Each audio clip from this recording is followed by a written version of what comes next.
শায়েক, ও শায়েক,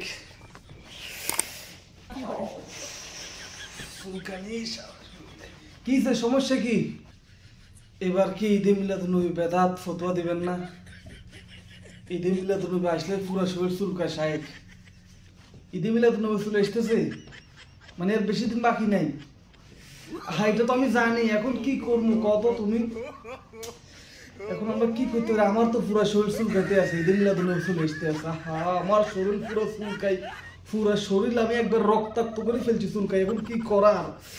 এখন তো ফাইটতে আসি না, আমি বেদা তো বলতে ফাইটতে আসি না, কারণ সামনে তো নির্বাচন। আর তুই এটা কি টুপি মাথা দিছ? সবুজ টুপি খুল, সবুজ টুপি খুল। এটা সুন্দরে মাথায় দেয় সবুজ টুপি। সাদা এরকম তালে টুপি পরবি, নইলে এই সিরা ফাড়া যেটি আছে এটির মধ্যে সেলাই মেলাই করে হেঁটে পরবি। এই সবুজ টুপি পরিস না, এই টুপি। ওকে, শরীর একবার চুলকাই শেষ। তাহলে কি বছর আর ঈদে মিলাদ তুমি বেদাত হবে না? হ্যাঁ হ্যাঁ, না রে বাজি, এইবার আর মনে হয় বেদাত ফুটো দিতে পারতাম না, কারণ নির্বাচন তো সামনে, ফেব্রুয়ারিতে নির্বাচন একবার কাছে।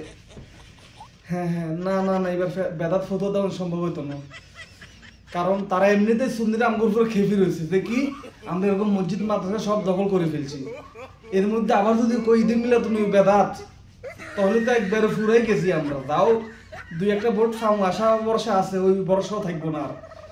না, এবার জগে জগে না, এবার আর বেদাত ফুটো দেওয়া যাইতো না। এইবার মতো তাদেরকে মাফ করে দাও, ঈদে মিলাদ তারা পালন করুক। আচ্ছা সাহেব, ঠিক আছে। পুরো শরীরটা শেষ। কি করা? ঈদে মিলাদ এখন তো বেদাত ফতুয়া না দিতে পারলে তো আমার তো বাঁচাটাই তো কঠিন হয়ে যাবে। পুরো শরীর চুলকাই শেষ। ঈদে মিলাদ চলে আসলো, ঈদে মিলাদ আসলেই কেন শরীর চুলকা, আমি এই জিনিসটাই বুঝি না। যেদিন রাসূল সাল্লাল্লাহু আলাইহি ওয়াসাল্লাম আগমন করছে ওই দিন সবাই খুশি ছিল, শুধুমাত্র ইবলিস শয়তান ব্যতীত। আর আমরা তাদের এখন ফেলা ফেলা, আমাদের এখন পুরো শরীর চুলকায়। এখন মানে রাসূল জন্মদিন আসলেই আমাদের শরীর চুলকায়। বাপরে বাপ, বাঁচাটাই বড় কষ্টকর হয়ে যাইতে আছে।